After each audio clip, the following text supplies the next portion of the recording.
This time on Driveway Finds, we're gonna actually work on our 56 Chevy. Hopefully get it running and more movable. Well, he's gonna work on it for like 10 minutes, but Justin and I bolt this front end on so it doesn't do that anymore. Yeah.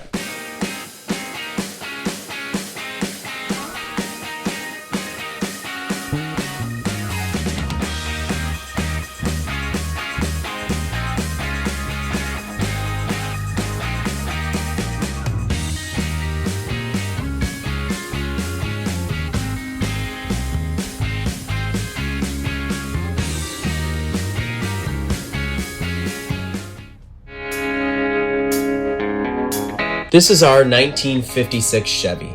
We picked this thing up for about 500 bucks, and as you can see, it has a awesome look to it. However, it is super, and I mean super rough.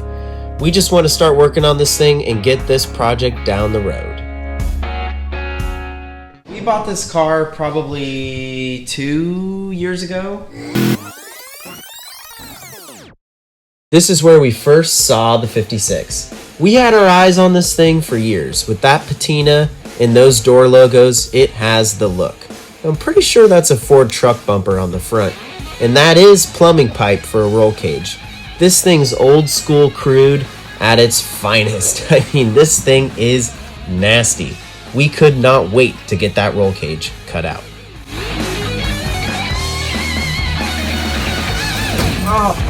Oh yeah. So Dustin had let me know that he found a 56 Chevy, and we've always wanted to have one to make like a drag car. This one was really rough, but in our price range. Took me a while to warm up to it, but we went up there, we loaded it up, we got it behind the Suburban, and we got it home, and then it kind of sat for a while, but we fell in love with it. Over the years, other projects got in the way. We did work on it a little. We threw in this 454 out of the world's nastiest, rustiest square body. And oh yes, we got this big, beautiful supercharger. Basically what this car is this is like the accumulation of extra parts, cheap, messed up chrome kind of parts that were like $5-10 at swap meets, and we get to get them, put them to good use now. We get to use them on this car. Are you sure it's a 671? I think it's a 671. I think it's an 8. Either way, it's a bullet. Honestly, that's all we care about. It's got 2 carburetors. We're going to cut a big hole in the hood. It's going to be awesome. I think it's like a manly 871. This thing's been sitting like this for a long time. I think you guys would actually get more motivated and want to do stuff to the drivetrain if it was actually looked like a car. You could open the doors and close them, the front clip's not falling off, shit like that. Make it a car. Make it roll around your property and steer and be actually nice-ish. We wanted to actually get the front clip on there instead of just being mocked up like it has been. And we want to get those fender well headers to fit. So I think we have to space this up a lot. This one fits totally fine. I don't know how it's...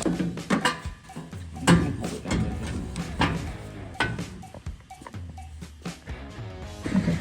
Never mind. Yeah, so It's also touching the tire. why don't we, what? So just on the tire. If we can just raise this motor up at, a 1/2 inch to 1 inch, we think it will stop hitting here. So here's the actual issue. Hits the steering box. Now we can dent that header a little bit.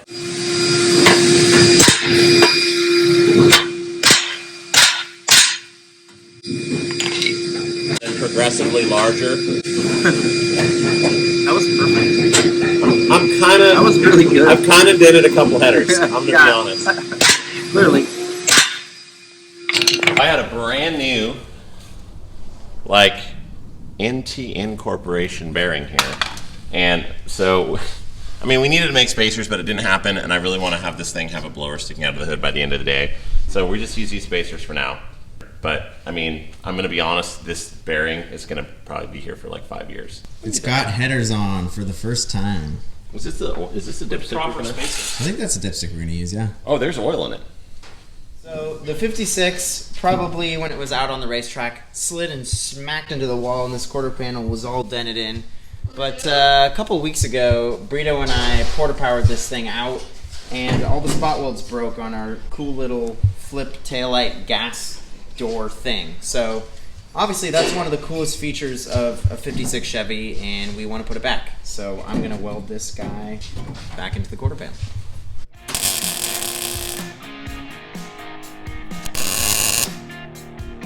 Give it a shot. This is me giving it a shot. Oh, that's you giving it a shot.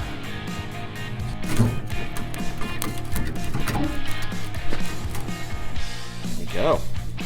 We break through the paint, it really gets the job done. Oh. Finally got the taillights in this thing, and that's great because it's gonna give us some more motivation, you know, just little things, little finishing touches that you can see where it looks better than just like a field car. It makes you want to finish things. It's time to finally put all the bolts in the front clip. Another big piece of the puzzle. We have our new Amazon radiator. Obviously we're trying to do this thing as cheap as possible. This is going to be pretty huge too. We got the taillights on earlier. Now we can finally get the front fenders on, and hopefully we'll be cutting a hole in the hood for that supercharger.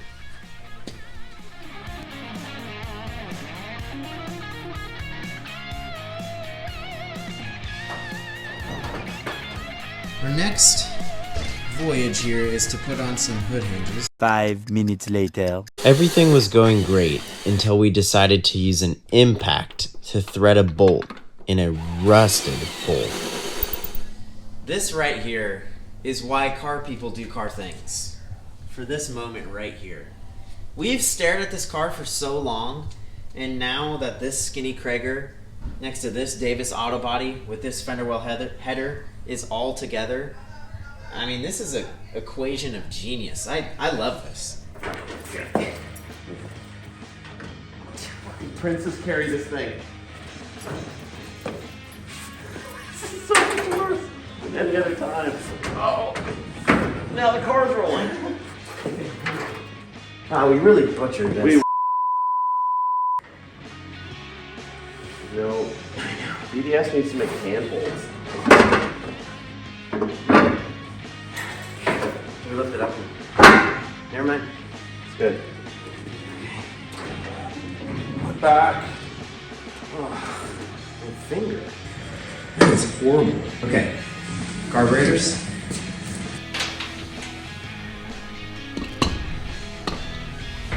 Yes. Do we need a fuel line right now? All of that back braking effort was worth it. God. There's a cool story behind these valve covers. So back in the day, JCPenney actually used to sell speed parts, and they used to sell Pro Stock brand. So I have an intake manifold on my truck that's actually a Pro Stock, and these big block valve covers are Pro Stock valve covers.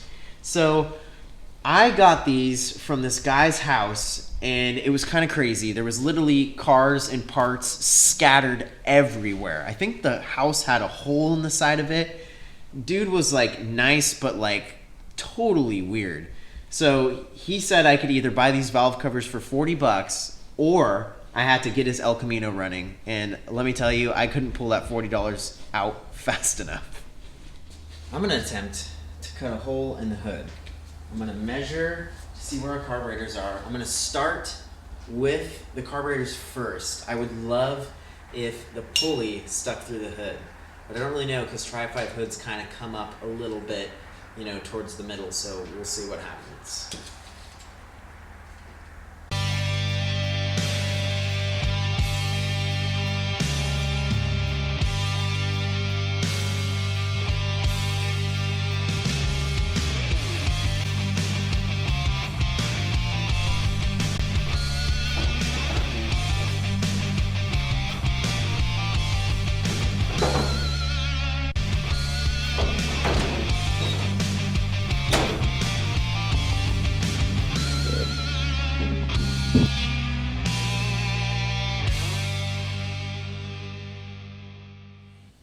End of the day today, and we have the front clip more permanently on.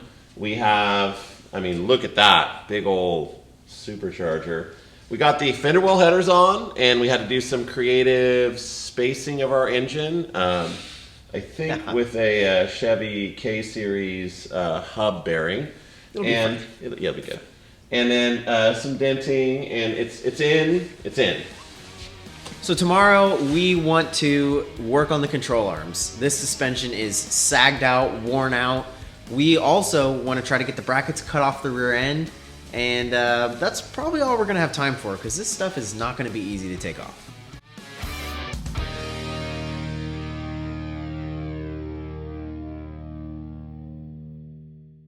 Just so the GM people don't hate me because we're one of you, this came out of like a 1970 Pontiac like T37, and I coated it out. It's like 308 gears, so it kind of, if this was like a 410 Chevelle rear end, we wouldn't be doing this, but we're gonna put this in the 56 because we're trying to do a budget build.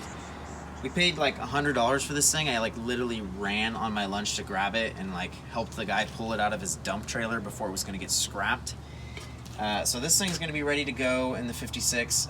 We do have some 456 gears for it too. And we're cutting the brackets off. We're going to make it work with the leaf springs. Believe it or not, we are actually going to put new bushings and ball joints in the 56. We're actually caring about the safe stuff. These control arms put up quite the fight. Look how nasty they are.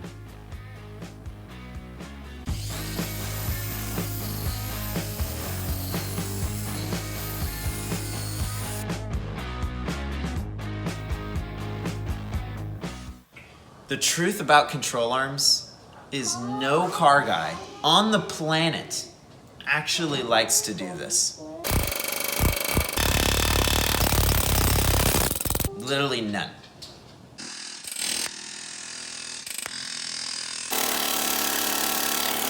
We got them out, and they look fine, so we're going to put all the new bushings in it, and believe it or not, the rubber that came out of it was kind of okay. Like, that's the funny thing about old rubber. We'll put our new garbage rubber in, and they'll wear out in the next 6 months.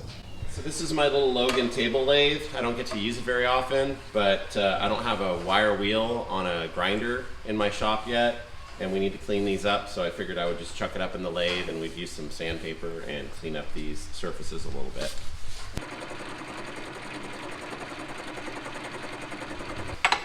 We're gonna just beat this bushing in instead of using a press, and it's gonna go right in.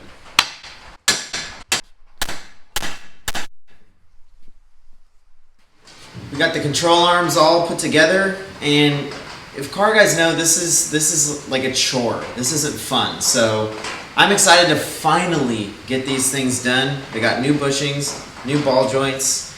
Next thing we're gonna do is we're gonna put it all together. I got some new stock height springs to throw in there, and we're gonna have that blower in that big block, so these things gotta hold it up.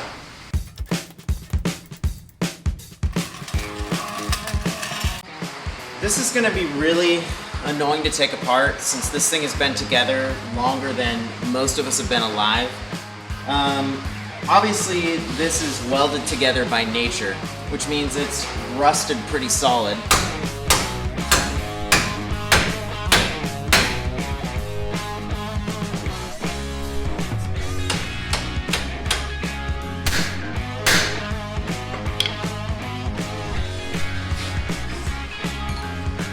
It's been on there for like 800 years.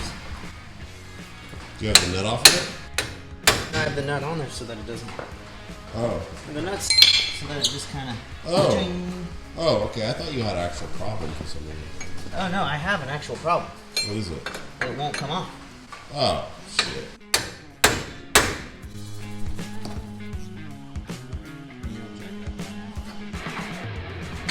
Oh. Wow, look at that thing. Look at that little thing. Hopefully this will be okay. As you can see, this big difference here. I think these springs have been cut. This thing was pretty like sunk to the ground. So basically we've created a gasser. We didn't really want to. Oof, if you know cars, you know that noise. This thing was super rusty and nasty. Every bolt, every nut. We finally got it apart. We got the spring in on the driver's side and everything put together. got to go to the passenger side, but we thought it was going to be easy until this bolt stripped. What I'm going to do here is cut a relief in this bolt since we don't have the right tap. And it's just dirty threads. They're not damaged. I can see that they're just full of junk. And I'm just going to make a little relief for that dirt to get spun out. Just like that. And that's all you need.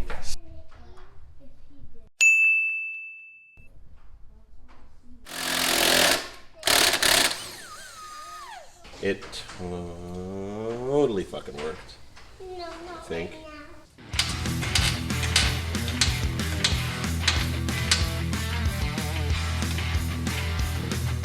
Let's fucking go, dude.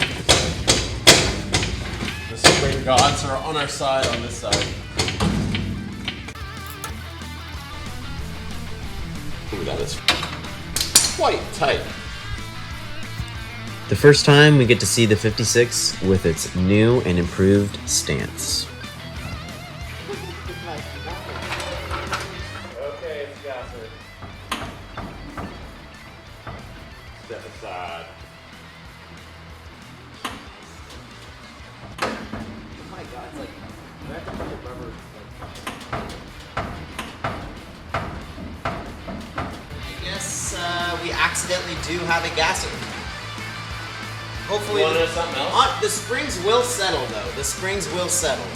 It's For higher sure. in the back right now because it's on the go jacks. Wow. Okay. So it's really motivating to come out here. This is my home shop, so it's really motivating to come out here and see this thing not looking like a piece of yard art. It's really nice to see this just big meaty BDS blower sticking through the hood, and it just gives us motivation for finishing it or at least getting it to its next stage. Yeah, and it's also nice to have stuff like the taillights on there. Even though they're not wired, just seeing them on there, it's just like seeing this blower. Like, we don't have it bolted down, but just getting the vision for the project and seeing what it's going to look like in the future is huge. Stuff like glass, even that little silly mirror, it starts to make it look more like a car step by step, and you can really start to envision yourself further down the line with it, actually enjoying it, having fun. We want to make this thing cool. We want to make this thing fast, and it's gonna stay ugly if you think it's ugly, but it's gonna stay looking like this, and we're shooting for daily reliability, but also crazy fast and cool. Yeah, like in the summer, I want to drive this thing to work even in the winter. I want to drive this thing to work every day. Like, that would be so fun. And, we want this thing to be like kind of crazy, kind of rowdy, but this thing's also like a budget build. This motor is just like a cheap whatever 468 with like cast internals. We do have the heads that came with this blower. They're aluminum dart heads that we're going to get refurbished and put on there. We have this BDS blower with these quick fuel carbs. So hopefully this thing will do pretty good. Next time we work, so for the next video, we want to try to get the steering column in there. We want to try to get most of our fuel system done, and we want to try to get that 12 bolt in the back of the 56. But the 56 is coming along, and hopefully we'll see it doing some burnouts soon. Since you didn't get to see a 56 Chevy burnout, here's another.